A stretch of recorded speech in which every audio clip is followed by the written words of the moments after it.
Hello everyone, it's Food for Dogs, and today I have a rather personal issue I want to talk about. It's concerning my my health and how it affects my gaming. I'm not talking about it because I want to draw attention to it or I'm looking for sympathy. That's not the case. I'm managing perfectly all right, so please don't get alarmed. But I do have a particular disease that affects my gaming very specifically because it has to do with my hand. Now, most of you have probably never heard of Dupuytren or Dupuytren's contracture, as the full name is. It's a disease that afflicts generally older people. Uh, Usually once you reach the age of 50, it might set in. I have inherited it from both my mother and my father, which is rather unusual. Normally just one person in the family has it, but in my case it was both parents. And it was pretty obvious. The doctor said right from the start, the children will almost certainly get it. And I knew I would get Dupuytren's when I was 20. I was at uni, and I noticed I had the telltale nodules in the palm of my hands. Um, so I knew that I was going to get it, and it was just a matter of time. The disease was dormant for about 30 years and then slowly started becoming active as I came into my 50s. So that's pretty much the normal course of events. If you are at all interested and want to look up what Dupuytren's is, I've put a link in the description below. I've had a look around, and there's actually a lot of very poor information around. Not much research has gone into Dupuytren, probably because there's nothing profitable there for the big pharmaceutical companies. But I have found the Wikipedia article, of all things, to be the most informative and accurate, so I'm linking that. It also has a very good photo in there showing what it looks like in a hand, and it's rather similar to mine, so it's a good picture to reference. Um, as should be pretty obvious by now, having a disease in your hands is really not ideal when you're a gamer. It affects your hand mobility. What exactly does Dupuytren do? It forms sort of strands and nodules in your hands that slowly over time build up. They're based on the connective tissue in your hand, specifically what's called the fascia, and as it builds up, it tends to pull your fingers inwards. So it usually starts with the small finger curling inward and then the ring finger following, and then finally the other ones. That is the classic route that Dupuytren takes. It's obviously not brilliant if you want to be active with your hands.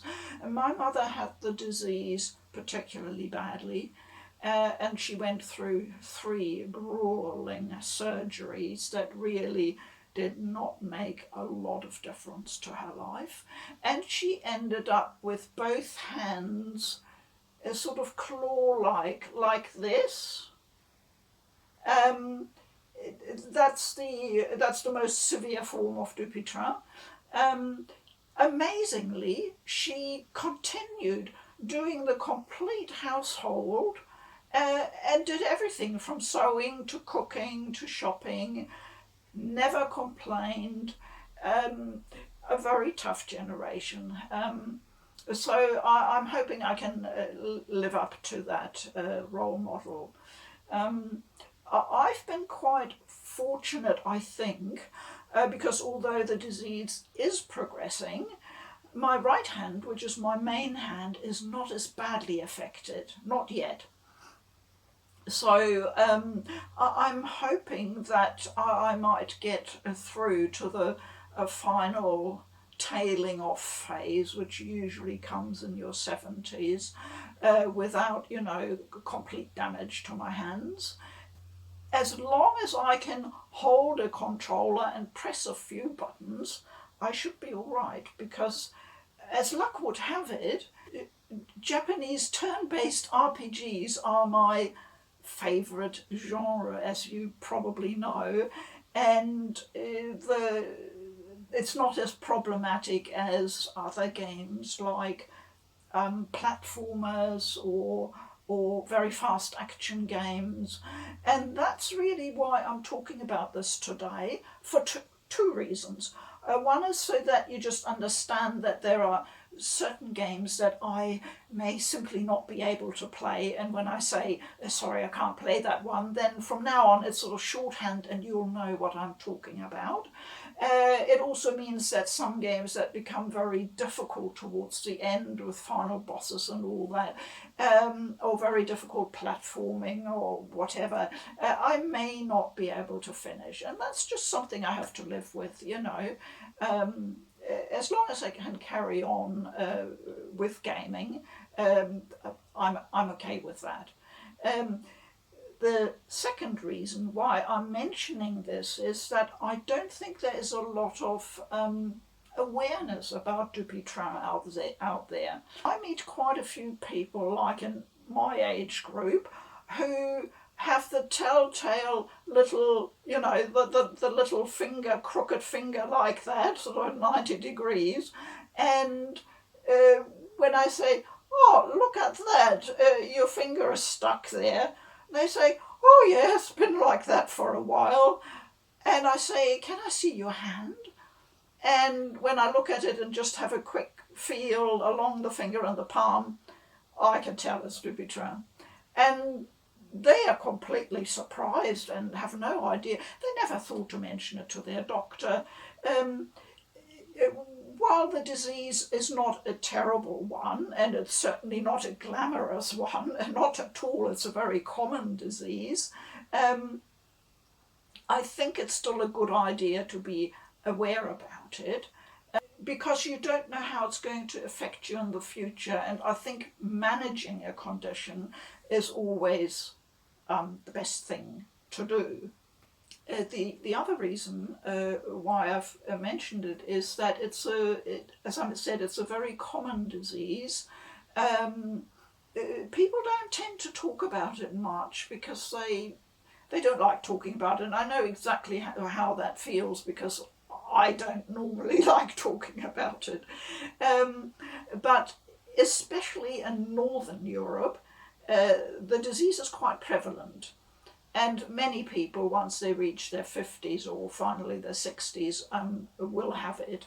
I've briefly looked at some statistics, and like in the UK, 10% of the older population will be affected by Dupuytren. In Norway, it's a whopping 30%. So you see how it's very much seen as a Northern European medical issue.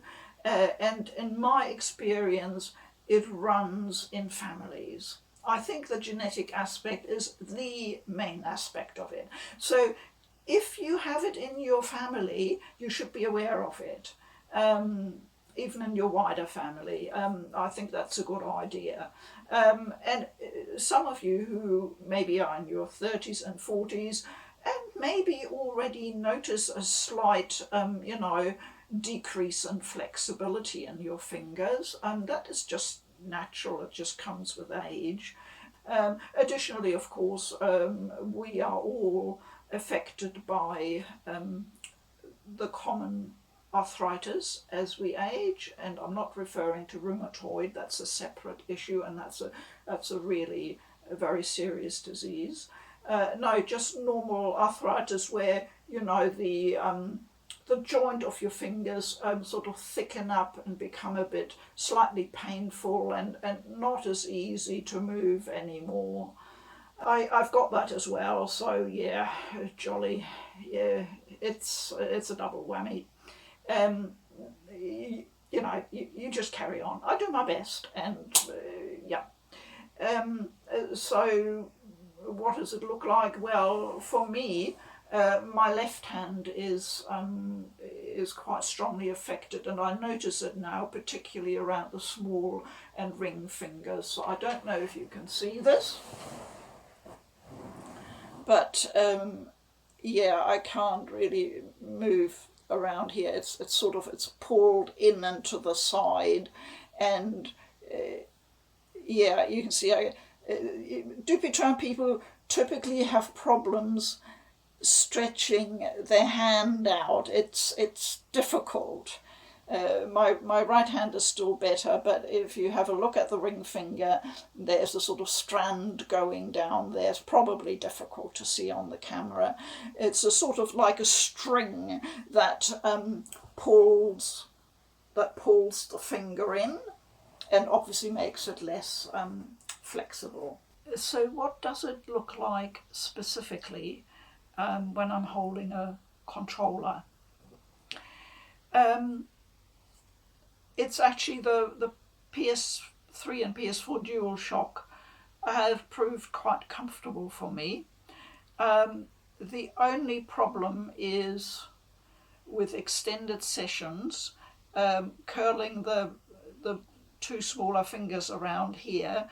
Over time, they sort of seize up and it starts hurting a bit. It becomes a wee bit painful, and I have to, put down the controller and, have a bit of a rest. The only other issue would be ones that affect many other people that's not specific to Dupuytren, and that would be things like pressing down on R3. If I just have to do it occasionally for camera control, then that's okay. But relying on R3 for precision platforming, as in the Hollow Knight, makes the game practically unplayable for me. So I need to look whether I can rebind that or not. I'm not sure. So it's small things that can have a big effect and could potentially decide whether I can play the game comfortably or not. The most comfortable of all is without a doubt the Vita. I can play the Vita because you just have your fingers very comfortably curved around here, and and my fingers are just the right size for the controls and everything. I can play the Vita for hours without any significant issue. So not surprising that I'm so attached to it. Yeah, so as you all know, it's a fantastic handheld. It's the most ergonomic I have ever used. Yeah, Vita for life. So that's my contribution to Dupuytren awareness. For most of you, this will not be an issue at all, but at least if you follow my channel, I need to be upfront. I can't just pretend that I'm playing certain games when I can't play them. It's as simple as that. So I want you to know that. And if you think there might be Dupuytren in your family, I hope I've given you an incentive to investigate a bit. Let me know what your situation is. There are so many people out there with all kinds of medical or health issues that impact their hobbies, including gaming. Feel free to talk about it. I'd certainly like to hear it. But in the meantime, we all carry on, keep on gaming. That is my maxim. I will do it as long as I can to the best of my ability, and I hope you all keep well. I'll see you around, especially on the community tab. Thank you very much for watching. I'm Food for Dogs. Bye bye.